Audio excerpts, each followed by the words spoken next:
Hallelujah. Hallelujah. परमेश्वर महान है, परमेश्वर दयालु है। हम परमेश्वर का धन्यवाद करें कि परमेश्वर ने हमें ये मौका दिया कि हम उसकी आराधना कर सकें, उसका धन्यवाद कर सकें और इस प्रार्थना के समय में उसके वचनों से कुछ मनन कर सकें, कुछ सीख सकें और इसके द्वारा हम अपने आप को बदलने में कामयाब हो सकें। हालेलुया। क्योंकि मसीह ने जीने का हमें तरीका बताया था।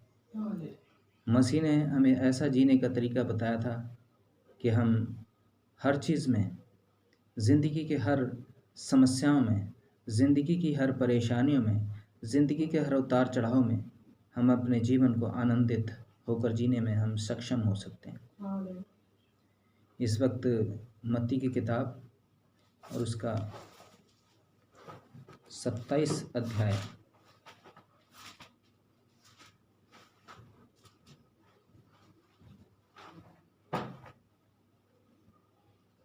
उसकी 22 आयत पढ़ना जरा। पिलातुस ने उनसे पूछा, फिर यीशु को जो मसीह कहलाता है क्या करूं? सब ने उससे कहा, वह क्रूस पर चढ़ाया जाए। हालेलुया। पिलातुस राजा ने उससे पूछा, फिर यीशु को जो मसीह कहलाता है क्या करूं? सब ने उससे कहा, जो वह क्रूस पर चढ़ाया जाए। उसी ने बोला था कि इसमें कोई पाप नहीं देखा, कोई दोष नहीं देखा। और जब लोग उसके पीछे पड़े थे तो लोगों के बिल्कुल अपोजिट नहीं हो सकता कि लोग भीड़ उसके पीछे थी कि नहीं इसको सलीब पे चढ़ाना है, सलीब पे चढ़ाना है। लेकिन उसके जो भीड़ के कहने के मुताबिक उसको सलीब पर चढ़ाया। और इसमें 29 आयत पढ़ना जरा, इसी के नीचे है। और कांटों का मुकुट गूंथ कर उसके सिर पर रखा और उसके दाहिने हाथ में सरकंडा दिया और उसके आगे घुटने टेककर उसे ठट्ठा में उड़ाने लगे और कहा, हे यहूदियों के राजा नमस्कार। हालेलुया। हालेलुया। कितनी मजाक, कितना अपमान उस यीशु मसीह ने सहा जो कि हर इंसान नहीं सह सकता। वो परमेश्वर का पुत्र था, यीशु मसीह था। हम उसके ऊपर विश्वास करते हैं, इसीलिए हमें इस चीज़ के लिए बार बार कहते हैं कि हमारे अंदर सहन शक्ति बहुत ज़रूरी होनी चाहिए। सहन शक्ति हमारे अंदर बहुत ज़रूरी होनी चाहिए। अगर हमारे अंदर सहन शक्ति नहीं है तो हम मसीह में विश्वास करने वाले नहीं हैं। सिर्फ नाम से हम नहीं, बल्कि अपने काम से, अपने स्वभाव से हम मसीह कहलाएं। अगर फिलिपियों की किताब 2 अध्याय उसकी 5 आयत अगर हम पढ़ें तो उसमें लिखा है, जैसा मसीह यीशु का स्वभाव था वैसा तुम्हारा भी स्वभाव हो। ये आयत मुझे बहुत ही ज़्यादा मजबूत करती है, बहुत ही ज़्यादा मजबूत करके मुझे इस जीने में बहुत ही ज़्यादा कामयाब करती है। क्योंकि मैंने भी अपने जीवन में जब ये वचन मैंने पढ़ा तो मुझे बहुत ही ज़्यादा इससे उत्सुकता और जीवन की मजबूती मिली। क्योंकि दुख उतार चढ़ाव मैंने भी ज़िंदगी में बहुत देखे, लेकिन जब ये मैंने आयत पढ़ी तो मुझे बहुत अच्छा लगा और उसके बाद अपने जीवन को मैंने बदल लिया। पढ़ सकता कोई फिलिपियों 2 की 5 में?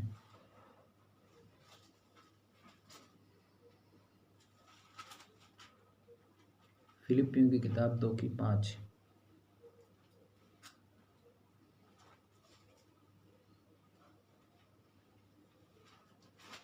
हालेलुया। जैसा मसीह यीशु का स्वभाव था वैसा ही तुम्हारा स्वभाव भी है। हालेलुया। जैसा मसीह यीशु का स्वभाव था वैसा तुम्हारा भी स्वभाव हो। यानी हम मसीह लोग जो हैं, जो भी मसीह लोग हैं, जो भी अपने आप को विश्वासी कहता है, जो भी मसीह अपने आप को कहता है, मसीह का स्वभाव होना बहुत ज़रूरी है। तभी हम मसीह कहला सकते हैं हकीकत में दिल से। और इसमें देखो कितने अच्छे तरीके से इसमें लिखा हुआ है। पिलातुस ने उनसे पूछा, फिर यीशु को जो मसीह कहलाता है सब क्या करूं? सब ने उससे पूछा, उसे क्रूस पर चढ़ाया जाए। सबके कहने पे उसको सलीब पर चढ़ा दिया। और इसमें 23वीं आयत में लिखा, हाकिम ने कहा क्यों उसने क्या बुराई की है। परंतु वे और भी चिल्ला कर कहने लगे, वह क्रूस पर चढ़ाया जाए। हाकिम ने कहा, क्यों, उसने क्या बुराई की है। परंतु वे और भी चिल्ला कर कहने लगे, वह क्रूस पर चढ़ाया जाए। 24वें आयत में लिखा है, जब पिलातुस ने देखा कि क्रूस पर कुछ बन नहीं पड़ता, परंतु इसके विपरीत हुल्लड़ पड़ता जा रहा है, तो उसने पानी लेकर भीड़ के सामने अपने हाथ धोए और कहा, मैं इस धर्मी के लहू से निर्दोष हूँ, तुम भी हो जाओ, तुम ही जानो। यानी अपने हाथ धो लिए उस पाप से, यानी वो होने से कि मैं इस पाप में नहीं पड़ना चाहता, और तुम ही जानो। क्या नाम ला, उसको ज़बरदस्ती यीशु मसीह को सलीब पर चढ़ाया गया था और उसके अंदर कोई भी पाप नहीं था, कोई भी गुनाह नहीं था, तब उसको सलीब पर चढ़ाया गया था। क्यों चढ़ाया गया था? हमारे पापों के लिए, हमारे पापों के लिए। इसलिए हमें इस चीज़ को बहुत ध्यान में रखने की ज़रूरत है कि हम अपने आप को परमेश्वर के तुल्य तो नहीं, बराबर तो नहीं, लेकिन कुछ हद तक अपने स्वभाव के ज़रिए, अपनी बोलचाल के ज़रिए होना बहुत ज़रूरी है। हालेलुया।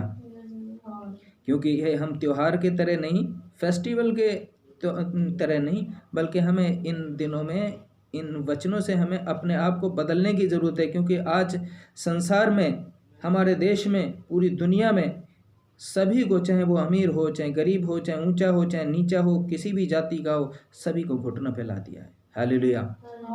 इसलिए हमें ये जानने की ज़रूरत है कि परमेश्वर ने अपने बेटे को इस खास छोटी सी जगह के लिए नहीं, इस स्टेट के लिए नहीं, इस देश के लिए नहीं, पूरी दुनिया के लिए अपनी जान को कुर्बान किया था। और हम उसके विश्वास में होकर अपने आप को बदल के उस सच्चे परमेश्वर से प्रार्थना मिल के करेंगे तो परमेश्वर जरूर हमारी प्रार्थना को सुनेगा। हालेलुया। तो इसमें अगर 29वीं आयत में लिखा है, और कांटों का मुकुट गूंथ कर उसके सर पर रखा और उसके दाहिने हाथ में सरकंडा दिया और उसके आगे घुटने टेक कर उसे ठट्ठों में उड़ाने लगे और कहा, हे यहूदियों के राजा नमस्कार।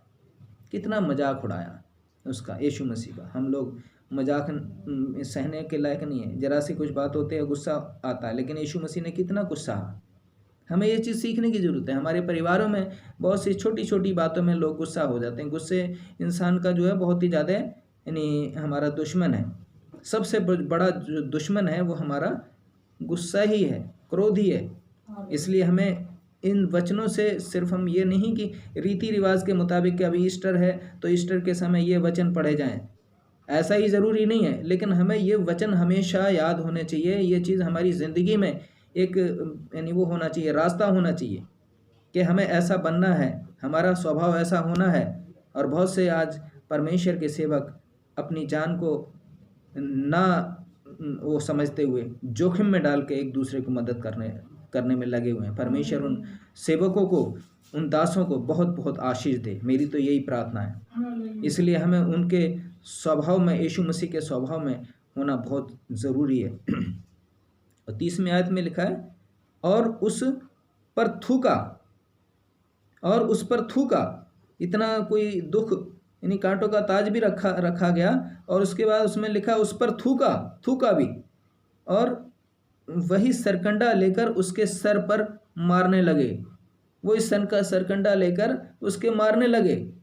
यानी एक तो कांटों का ताज है, ऊपर से उसके सरकंडा लेकर उसके मारने लगे। जब वे उसका ठट्टा कर चुके तो वह पागा उस पर से उतार कर फिर उसी के कपड़े उसे पहनाए और क्रूस पर चढ़ाने के लिए ले चले। हालेलुया। कितनी बेइज्जती के साथ, कितनी यानी बुरी तरीके से उसको चढ़ाया गया यीशु मसीह को, हमारे पापों के लिए, हमारे पापों के लिए। हमें इन चीज़ों को पढ़ते हैं, बार बार पढ़ा है हमने, पता नहीं हज़ारों बार पढ़ा है, लेकिन हमें सिर्फ इससे ये सीखने की ज़रूरत है कि हमारे लिए, हमारे पापों के लिए जब यीशु मसीह ने अपने प्राणों को दिया है तो हम उस पर विश्वास करें, अपने आप को बदलें। अगर हमारे अंदर कुछ बुराई है तो उसको बुराई को निकालें और हम इंसान को इंसान समझें, ना कि हम जैसे आज पाप बढ़ता जा रहा है उस पाप में और उन दूरियों में जो दूर हों, जो आज दूरियां होती जा रही हैं, बल्कि हम सब मिलकर एक होकर प्रार्थना करें, एक होकर प्रार्थना करें उस सच्चे परमेश्वर से, उस सच्चे परमेश्वर से प्रार्थना करें। अगर हम प्रार्थना करेंगे तो हम परमेश्वर से उस प्रार्थना का उत्तर जरूर पाएंगे, लेकिन हमें एकता होने की ज़रूरत है, एक होने की ज़रूरत है। हम बेशक इस समय अपने अपने घरों में अलग अलग हैं, लेकिन परमेश्वर का वचन इस वक्त भी ये पूरा करता है कि परमेश्वर ने कहा जहाँ मेरे नाम से 2 या 3 जन भी मिलकर प्रार्थना करते हैं मैं उनके बीच में मौजूद होता हूँ। हालेलुया। तो इस वक्त हम जो 3 जन प्रार्थना कर रहे हैं, लेकिन बहुत से लोग ऐसे हैं जिनके घरों में 2-3 जन हैं, 4 जन हैं, 5 जन हैं, वो मिलकर प्रार्थना कर सकते हैं और वो प्रार्थना करें और प्रार्थना करेंगे, मिलकर प्रार्थना करेंगे तो परमेश्वर उनकी प्रार्थना को सुनेगा। हालेलुया। इसलिए हमें ये ना सोचें कि हम चर्च में नहीं आ पा रहे हैं तो हम प्रार्थना नहीं करें, हमारे ऊपर पाबंदी है, लॉकडाउन है, ऐसा नहीं, बल्कि हम मिलकर परमेश्वर से प्रार्थना करें। परमेश्वर आपके साथ है, क्योंकि परमेश्वर का वचन इस वक्त पूरा हो रहा है। जहाँ 2 या 3 जन भी मिलकर इकट्ठे होकर प्रार्थना करते हैं मैं उनके बीच में मौजूद हूँ। परमेश्वर से प्रार्थना करें अपने घर पर या जहाँ पर भी हैं, या जहाँ पर भी परमेश्वर के दास अगर शामिल हो सकते हैं, सेवक शामिल हो सकते हैं, या कोई भी विश्वासी शामिल हो सकता है जो इसमें उत्साहित हो, वो मिलकर प्रार्थना करें। इस वक्त प्रार्थना का समय। हालेलुया। इसमें क्या नाम है, 45 आयत से पढ़ना जरा। दोपहर से लेकर तीसरे पहर तक उस सारे देश में अंधियारा छाया रहा। तीसरे पहर के निकट यीशु ने बड़े शब्द से पुकार कर कहा, एली एली लमा शबक्तनी, अर्थात हे मेरे परमेश्वर, हे मेरे परमेश्वर, तूने मुझे क्यों छोड़ दिया। जो वहाँ खड़े थे उनमें से कितनों ने यह सुनकर कहा, यह तो एलिया को पुकारता है। उनमें से एक तो दौड़ा और स्पंज लेकर सिरके में डुबोया और सरकंडे पर रखकर उसे चूसाया। औरों ने कहा, रह जाओ, देखें एलिया उसे बचाने आता है कि नहीं। हालेलुया।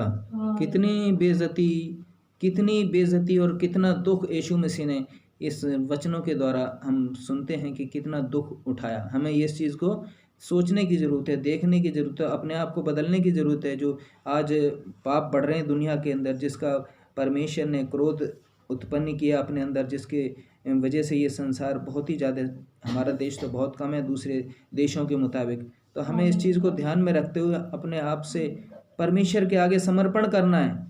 परमेश्वर हमसे कौन सी ऐसी गलती हुई है, हमें क्षमा कर, और उन लोगों को भी क्षमा करे जो लोग इस यानी बीमारी में, महामारी में फंसे हुए हैं, दुखों में फंसे हुए हैं, भूखमरी में फंसे हुए हैं, बहुत ही बंधनों में फंसे हुए हैं। कोई कहीं फंसा है, कोई कहीं फंसा है। तो हमें इन वचनों को देखकर हमें परमेश्वर के पास आना है, परमेश्वर के नज़दीक आना है। हालेलुया। 50वें आयत पे पढ़ो। तब यीशु ने फिर बड़े शब्द से चिल्लाकर प्राण छोड़ दिए, और देखो मंदिर का पर्दा ऊपर से नीचे तक फटकर 2 टुकड़े हो गया, और धरती डोल गई और चट्टानें तड़प गई, और कब्रें खुल गई, और सोए हुए पवित्र लोगों के मुंह से शब्द जी उठे। और उसके जी उठने के बाद वे कब्रों में से निकलकर पवित्र नगर में गए और बहुतों को दिखाई दिए। तब सूबेदार और जो उसके साथ यीशु का पहरा दे रहे थे भूकंप और जो कुछ हुआ था उसे देखकर अंतर डर गए और कहा, सचमुच यह परमेश्वर का पुत्र था। वहाँ बहुत सी स्त्रियां जो गलील से यीशु की सेवा करती हुई उसके साथ आई थी, दूर से ये देख रही थी। उनमें मरियम मगदलीनी और याकूब और योसेस की माता मरियम और जब्दी के पुत्रों की माता थी। हालेलुया। हमने पिछले जब हम रोज़ प्रार्थना में लगे हुए हैं, पहले हमने पढ़ा कि अंत के समय में ऐसा होगा, आज भी ऐसा हो रहा है। और उस समय भी देखो लिखा है 54 आयत में 54 में कि तब सूबेदार और जो उसके साथ यीशु का पहरा दे रहे थे भूकंप और जो कुछ हुआ था उसे देखकर अत्यंत डर गए और कहा, सचमुच यह परमेश्वर का पुत्र था। यानी उन्होंने यकीन कर लिया कि सचमुच में ये परमेश्वर का पुत्र था। तो जब वो लोग उस समय हजारों साल पहले उन्होंने विश्वास किया, तो हम लोग तो कुछ भी नहीं है।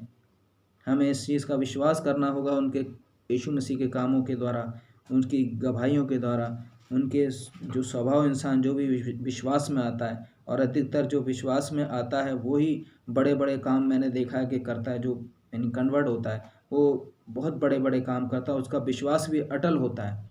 और जो थोड़ा सा खानदानी होता है तो उसके अंदर विश्वास थोड़ा कम होता है। इसलिए अपने विश्वास को बढ़ाएं और परमेश्वर के नज़दीक आने की कोशिश करें, क्योंकि परमेश्वर सिर्फ ईसाइयों का नहीं, क्रिश्चियनों का नहीं, परमेश्वर हर एक का परमेश्वर है।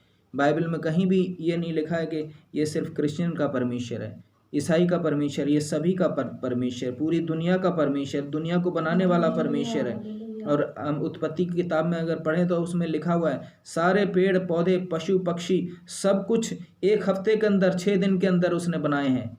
उत्पत्ति पढ़ के देखें तो उसमें लिखा हुआ 6 दिन के अंदर परमेश्वर ने बनाए हैं। इसलिए हम अपने आप को अलग ना समझें, हम अपने आप को धर्म में ना बांटें। अगर हम धर्म में बांटेंगे तो अपनी इंसानियत को बांटेंगे। हम धर्म में ना बांटें, अपने आप को अपने कर्म में बांटें। अपने कर्म को देखें, अपने कामों को देखें, अपने पापों को देखें, पश्चाताप करें और पश्चाताप करके परमेश्वर के सामने आए, परमेश्वर के सामने आए। 7वीं आयत पढ़ो। जब सांझ हुई तो यूसुफ नामक अरिमतिया का एक धनी मनुष्य जो आप यीशु का चेला था आया। उसने पिलातुस के पास जाकर यीशु का शव मांगा। इस पर पिलातुस ने दे देने की आज्ञा दी। यूसुफ ने शव लिया, उसे उजगल चादर में लपेटा और उसे अपनी नई कब्र में रखा जो उसने चट्टान में खुदवाई थी, और कब्र के द्वार पर बड़ा पत्थर लुढ़काकर चला गया। मरियम मगदलीनी और दूसरी मरियम वहां कब्र के सामने बैठी थी। हालेलुया। हालेलुया। कितना पहरा उस समय दिया, कहीं इधर उधर ना हो जाए लाश। उस पर मरने के बाद भी उस पर पूरी तरह यानी पहरा दिया। लेकिन वो यीशु मसीह का पुत्र था, इसलिए उसको पहरे की कोई ज़रूरत नहीं थी। हमें भी कोई परमेश्वर की ज़रूरत है, किसी पहरे की ज़रूरत नहीं है। परमेश्वर हर जगह हमें सुरक्षित रख सकता है अगर हमारे साथ परमेश्वर है। हालेलुया। इसमें आगे पढ़ना जरा, ये पढ़ के ख़त्म कर देंगे बस। दूसरे दिन जो त्यारी के दिन के बाद का दिन था, प्रधान याजकों और फरीसियों ने पिलातुस के पास इकट्ठे होकर कहा, हे महाराज, हमें स्मरण है कि उस भरमाने वाले ने जब वह जीवित था कहा था, मैं 3 दिन के बाद जी उठूंगा। अतः आज्ञा दे कि तीसरे दिन तक कब्र की रखवाली की जाए, ऐसा ना हो कि उसके चेले आकर उसे चुरा ले जाएं। कितनी बड़ी बात उसने बोली, ऐसा ना हो उस लाश को चेले उसके उठा के ले जाएं। यानी इतने पर भी विश्वास नहीं किया, बल्कि उससे ये बोला कि हमें पहरा देने के लिए वहाँ पर यानी वो कर पूरी तरह पहरा, ताकि उसके लाश कहीं उसके चेले उठा के ना ले जाएं। पढ़ो आगे। और लोगों से कहने लगे, वह मरे हुए में से जी उठा है, तब पिछला धोखा पहले से भी बुरा होगा। पिलातुस ने उनसे कहा, तुम्हारे पास पहरुए तो हैं, जाओ अपनी समझ के अनुसार रखवाली करो। अतः वे पहरुओं को साथ लेकर गए और पत्थर पर मोहर लगाकर कब्र की रखवाली की। हालेलुया। अतः वे पहरुओं और साथ लेकर गए और पत्थर पर मोहर लगाकर कब्र की रखवाली की। हालेलुया। यानी उसकी डेड बॉडी है, ख़त्म हो गया, लेकिन फिर भी उसकी रखवाली कर रहे हैं, कहीं ऐसा ना हो कि ये भाग जाए या चेले उसको ले जाएं। क्योंकि उसने बोला था मैं तीसरे दिन जी उठूँगा, उसने बोला था तीसरे दिन जी उठूँगा। इसमें 63 आयत में अगर पढ़ें 63 में लिखा है, हे महाराज, हमें स्मरण है कि उस भरमाने वाले ने जब वह जीवित था, उसको बोलने भरमाने वाले ने जब वह जीवित था कहा था, मैं तीसरे दिन जी उठूँगा। अतः आज्ञा दे कि तीसरे दिन तक कब्र की रखवाली की जाए, ऐसा न हो कि उसके चेले आकर उसे चुरा ले जाएं और लोगों से कहने लगें, वह मरे हुए में से जी उठा है। हालेलुया। तब पिछला धोखा पहले से भी बुरा होगा। हालेलुया। इसलिए हम सारा कुछ वचन में पढ़ चुके हैं, जान चुके हैं, और हम विश्वास भी करते हैं, और परमेश्वर आज भी जीवित है। हमने पहले यूहन्ना की किताब पढ़ी थी उसमें हमने इस चीज़ के बारे में जाना कि परमेश्वर यीशु मसीह आज भी जीवित है, लेकिन परमेश्वर हमारे हृदय के अंदर जीवित है, हमारे हृदय के अंदर, दिल के अंदर। हमें उसको अपने हृदय के अंदर रखने की ज़रूरत है। अगर हम अपने हृदय में रखेंगे तो आज भी वो कार्य कर रहा है। परमेश्वर हमारी प्रार्थना को सुनेगा। तो आज वो समय है कि हम परमेश्वर से प्रार्थना करें, परमेश्वर से प्रार्थना करें, परमेश्वर से सिर्फ प्रार्थना करें, क्योंकि हमारे लिए, हमारे पापों के लिए उस यीशु मसीह ने अपने प्राणों को गंवाया था। आइए प्रार्थना करें। धन्यवाद हो, धन्यवाद हो, धन्यवाद हो, धन्यवाद हो, धन्यवाद हो, धन्यवाद हो, धन्यवाद हो, धन्यवाद हो सर्वशक्तिमान दयालु पिता परमेश्वर, जमीन और आसमान को बनाने वाले पिता परमेश्वर, सारी सृष्टि को, सारे संसार को बनाने वाले पिता परमेश्वर, हम एक बार फिर तेरे चरणों में आते हैं, तेरा धन्यवाद करते हैं पिता परमेश्वर। इस छोटी सी प्रार्थना सभा में जबकि तेरे वचन से पिता परमेश्वर हमने कुछ सीखा, हमें इस लायक बना ताकि पिता परमेश्वर हम यीशु मसीह के स्वभाव में बदल सकें पिता परमेश्वर, और तुझसे कुछ मांग सकें पिता परमेश्वर। और ख़ासतौर से हम तुझसे विनती करते हैं जबकि पिता परमेश्वर पूरे संसार में, इस देश में नहीं पूरे संसार में महामारी है पिता परमेश्वर। पिता परमेश्वर बहुत सी बीमारियां हैं, बहुत से लोग भूखे मर रहे हैं पिता परमेश्वर, बहुत से लोग पिता परमेश्वर रोटी रोजी से परेशान है पिता परमेश्वर, बहुत से लोग पिता परमेश्वर रास्ते में फंसे हुए हैं पिता परमेश्वर। सभी को पिता परमेश्वर सुरक्षित कर, उनको पिता परमेश्वर सद्भावना दे पिता, उनको हिम्मत दे, हौसला दे, शक्ति दे, सामर्थ दे, और पिता परमेश्वर उनको इस लायक बनाता कि तू सच्चे परमेश्वर जो कि सभी को बनाने वाला पिता परमेश्वर तुझे याद कर सके, तुझे स्मरण कर सके, तुझसे प्रार्थना कर सके पिता परमेश्वर, क्योंकि जीवन देने वाला भी तू है और जीवन लेने वाला भी तू है पिता परमेश्वर। पिता परमेश्वर हम इन वचनों को सिर्फ पढ़ने वाले नहीं, इसको समझने वाले नहीं, इस पर चलने वाले हो सकें और अपने स्वभाव को बदलकर, अपने आप को बदलकर दूसरों को बदलने में कामयाबी प्राप्त कर सकें, ताकि तेरा राज्य जो कि शांति है उसको हर जगह स्थापित करने में कामयाब हो सके। मांगते यीशु के नाम से, आमीन। हालेलुया। सभी को जय मसीह की।